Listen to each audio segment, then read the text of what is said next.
Bonjour à tous et heureux de vous retrouver pour ce temps de petite méditation biblique.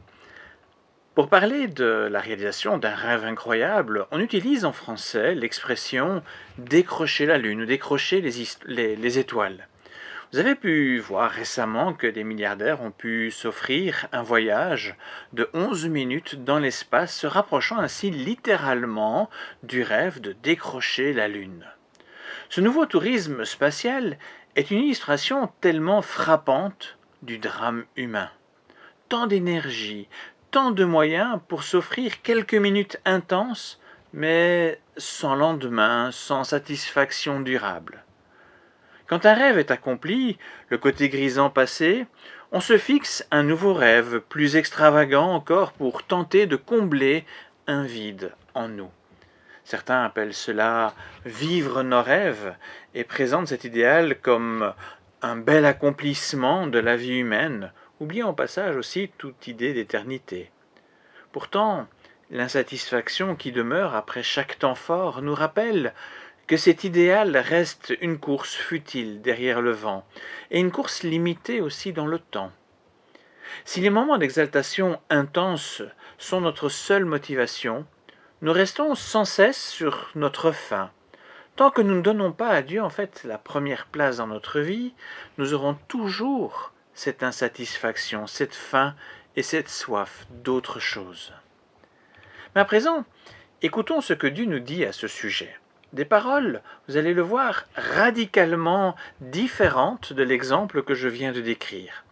Alors le Seigneur ici nous parle par l'entremise du prophète Ésaïe au chapitre 55 et je vais lire les 3 premiers versets.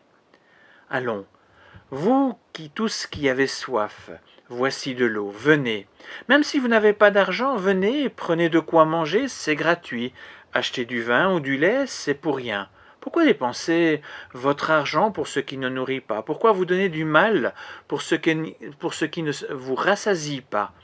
Écoutez-moi bien, et vous mangerez ce qui est bon.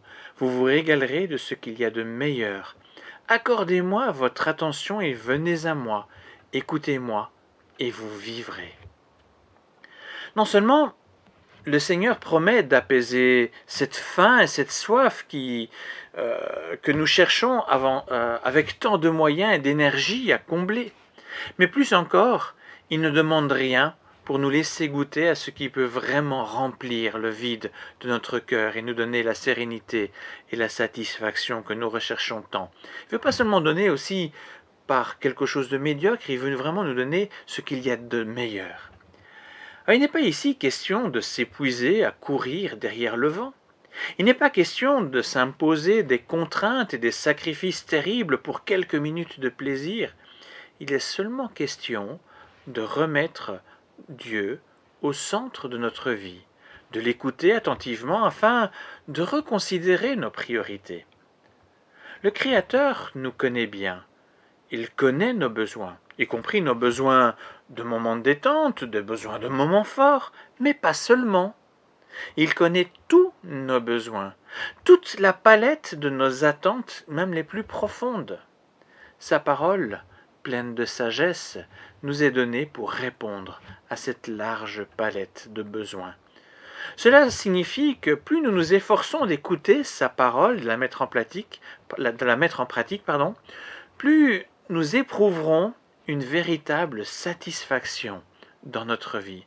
Et à contrario, plus nous mettons de côté des parts de cette parole, quand nous ne faisons pas confiance à Dieu pour certains aspects plus délicats de notre vie, mais plus nous connaîtrons de l'insatisfaction.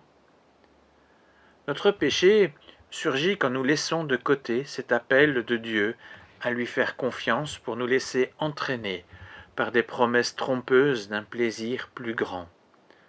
Cela semble doux au départ dans la bouche, mais rapidement le goût devient terriblement amer.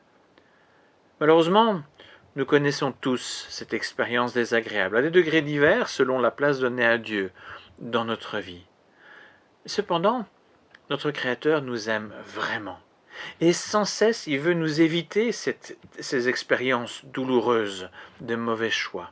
Il a pour nous une nourriture qui nourrit vraiment et qui rend notre vie féconde. Nous pouvons avoir des rêves Nous pouvons avoir des projets magnifiques, mais écoutons d'abord, c'est ça le mettre à la première place, écoutons d'abord ce que Dieu veut nous dire afin de passer ces projets au crible de sa parole.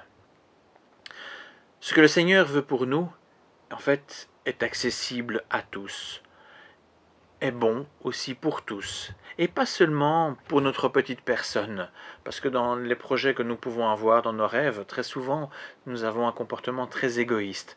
Ce que Dieu veut ici, c'est bon à la fois pour nous, mais à la fois bon pour les autres.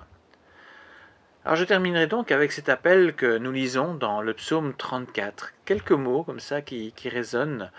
Goûtez et voyez combien le Seigneur est bon. Expérimentons en fait concrètement cette parole pour constater combien elle comble vraiment notre vie. N'ayons pas peur de ce Dieu qui nous aime et qui veut nous combler. Merci pour votre écoute, à très bientôt.